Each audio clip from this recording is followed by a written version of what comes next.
Por que a missão integral assusta tanto as igrejas evangélicas brasileiras? Eu acho que assusta, pessoal, porque o evangelho assusta mesmo. O evangelho assusta. Então, quando nós estamos falando de igrejas evangélicas, nós não estamos falando necessariamente do povo convertido. Nós estamos falando de auditórios religiosos superlotados de pessoas que ouviram uma mensagem de que Deus existe para resolver os seus problemas. O que é absolutamente distinto do que é a convocação do Evangelho de Jesus. O Evangelho de Jesus assusta.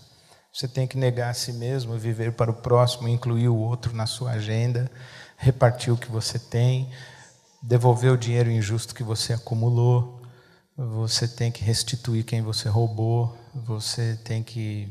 Enfim, o Evangelho assusta mesmo. O que realmente não assusta é essa mensagem que somente potencializa a ambição egoísta, egocêntrica que mora no coração humano, como se ele fosse o centro do universo e tudo existisse para a sua satisfação, inclusive Deus.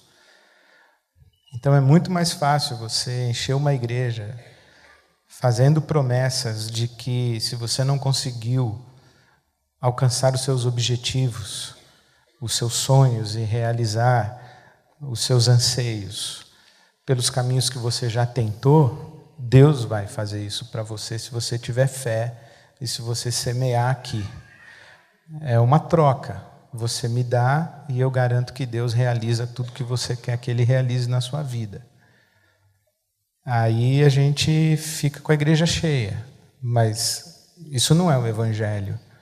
O Evangelho realmente é assustador, é para gente que se converte, ou que é convertida pelo Espírito Santo. Então eu acho que embutida nessa pergunta, existe muito mais uma crítica profética à realidade religiosa evangélica do Brasil do que uma pergunta a respeito da missão integral. Eu concordo com o que o Ed disse, que é uma questão do Evangelho, não é uma questão da missão integral, né? E que algumas das coisas também alinhavadas, digamos, como missão integral, elas são difíceis, né? Às vezes elas são difíceis, por exemplo, elas são difíceis para os pastores. Elas são difíceis para os pastores que gostam de reservar o púlpito como um monopólio. Porque a missão integral trabalha com o sentido de horizontalidade. Ela assusta porque ela chama conversão.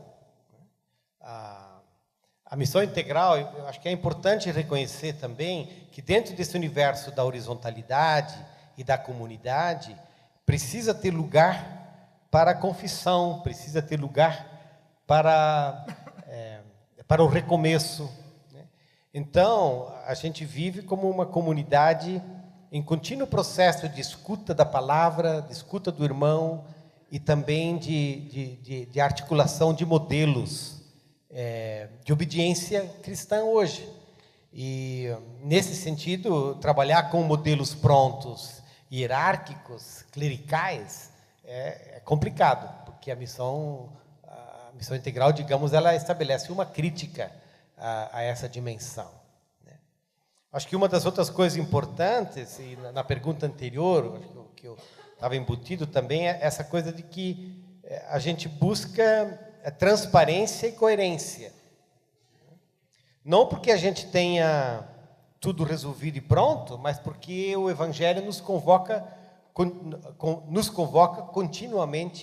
continuamente a isso. E a gente aprende com os Evangelhos que é importante você abrir espaço para o outro, você enxergar o outro. Nesse sentido, a missão integral ela é um convite para... se a gente quer usar uma linguagem um pouco figurativa, né, ela é um convite para baixo e não para cima. Ela é um convite para a periferia e não para o shopping center. Enquanto que a gente vive dentro de modelos religiosos que basicamente trabalham com o pressuposto de que todos devemos chegar ao shopping center. E a missão integral, ela é um convite nesse sentido para a periferia, para o serviço, para o amor, para o abraço, para o serviço. E isso assusta a nós mesmos. Assusta a nós mesmos. Vocês acham que o tema missão integral, apesar de que ela pode ser abordada em várias disciplinas, mas o tema missão integral deve ser incluído numa grade curricular de uma faculdade, de um seminário teológico? Porque quando a gente fala da referência dos seminários teológicos, a FLAM, a Faculdade Latino-Americana, a gente sabe que estão trabalhando esses teólogos, mas não as mais renomadas, as mais antigas. Eu quero começar a responder dizendo que sim e não. Incluir a missão integral como uma disciplina é uma contradição de termos. Por isso, não. Porque a missão integral, ela é uma abordagem de toda a teologia. Ela não é um capítulo da teologia. Então, transformar a missão integral em disciplina é reduzir a missão integral. É dizer que existe a teologia da missão integral, mas existe a outra teologia, outra teologia, outra teologia, outra teologia, quando, na verdade, a missão integral é uma aproximação da Bíblia Sagrada e uma forma de fazer teologia em si. Então, não. E, nesse sentido, nós estamos trabalhando na IBAB na perspectiva de ter um seminário com a ótica da missão integral. Recentemente, eu, Ari, o Robinson Jacinto, Levi Araújo, somos pastores da IBAB, fomos passar 2 dias com René Padilha, perguntando para ele o que significaria um seminário teológico a partir do eixo da missão integral. Fomos entrevistá-lo, ouvi-lo, ouvir os conselhos dele, pedir a bênção dele, digamos assim, reverenciar a contribuição que esses irmãos latino-americanos deram, e nós vamos tentar aprofundar ou tratar com o zelo a herança que eles nos deixam. Então, nesse sentido, não. Mas, considerando a realidade das escolas de teologia no nosso país, eu acho que sim. Transformar a missão integral numa disciplina nesse sentido, de contar a história da missão integral. Falar dos eventos na América Latina, os CLADs, a Fraternidade Teológica Latino-Americana, o próprio Congresso de Lausanne, o que significou, contar a história dos eventos que deram origem a esse conteúdo e a essa forma de fazer teologia, apresentar o pensamento dos principais teólogos. Nesse sentido, sim, mas em termos ideais eu acho que não. Não sei se tenho muito a acrescentar sobre isso, porque, de alguma forma, de transformar a missão integral em disciplina é matá-la. Porque ela precisa... porque se a missão integral tem a ver com a escuta da voz de Deus no nosso contexto e na nossa realidade, então essa escuta, ela precisa estar em todas as áreas. O problema é quando a gente não tem isso. Eu me lembro que eu participei, vivi um pouco essa questão que tem a ver até com a pergunta missiológica. Né? Missiologia deve ser uma cadeira na faculdade? Não, deve ser um departamento. Né? E eu falei, não, missão tem que ser em tudo.